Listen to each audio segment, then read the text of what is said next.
네, 앞서에 이어서 창의성에 대해서 한번 살펴보도록 하겠습니다.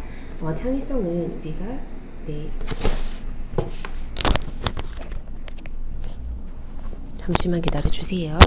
네. 네. 창의성은 이제 우리가 체계적인 논리의 기술이므로 훈련을 통해서 향상은 될 수가 있습니다. 그래서 드보노의 역류와 측면적 사고 기법을 연습하는 것을 한번 예시로 한번 살펴보겠습니다. 드보노라는 이제 학자는 창의성이란 재능이 아니라 사고의 기술이므로 그것을 향상하기 위해서는 단순히 창의적 사고 기법을 가르치는 것으로부터 탈피해서 실생활에서 발생하는 여러 문제를 해결할 수 있는 다양한 사고 방법을 연습해야 한다고 하였습니다. 그래서 창의성은 체계적 논리의 기술이므로 훈련을 통해서 향상될 수 있다고 했습니다. 첫 번째 볼게요. 재미있는 질문을 합니다. 이 유형의 연습 질문을 통해서 영유아의 상상력과 도발적 답변을 유도합니다. 심각하지 않게 재미난 분위기 속에서 질문합니다. 예를 들어서 우리 몸의 중심부에 세 번째 팔이 있다면 무슨 일이 일어날까? 동떨어진 질문으로는 이 유형의 연습 질문에는 현재는 없지만 현실적으로 접근 가능한 문제입니다. 예컨대 내가 만약 새로운 햄버거 가게를 새로운 지역에 연다면 어떠한 점을 고려해서 만들 것인가? 실생활에 관련된 질문입니다. 이 유형의 연습 질문은 영유아의 실제 활동과 직접적으로 관련된 문제입니다. 예를 들어서 유치원에서 가장 친한 친구가 나를 피한다면 그리고 그 이유를 모르겠다면 나는 어떻게 할 것인가? 심각하고 중요한 질문입니다. 이 유형의 연습 질문은 영유아의 실제 생활과 관련하고 어떻게 심각하고 어렵고 고민되는 문제다. 예를 들어서 만약 어린이들이 담배를 피운다면 어떠한 일이 발생할 것인가? 라는 겁니다. 그래서 또한 이제 드보노는 6가지 색깔 모자를 통해서 우리가 육각 이제 모자 기법이라고 하는데요. 이제 사고의 훈련을 새로운 방향으로 제시하였습니다. 이는 습관적인 사고에서 벗어나서 6방향에서 생각하도록 훈련시킴으로써 실생활에서 발생하는 여러 문제를 새롭고 독창적으로 해결하는 데 도움을 줍니다. 6색깔의 사고 모자가 이제 의외로 의미하는 바는 다음과 같습니다.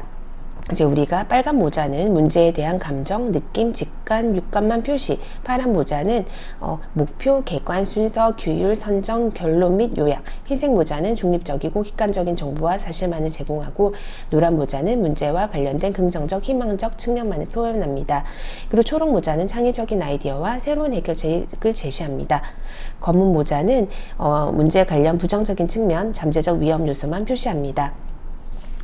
그래서 이 6가지 사고의 이제 색깔의 사고 모자 기법 프로그램은 유아 창의성 증진에 미치는 효과를 검증한 연구 결과 유아의 유창성과 독창성, 정교성, 개방성 증진에 효과가 있었습니다.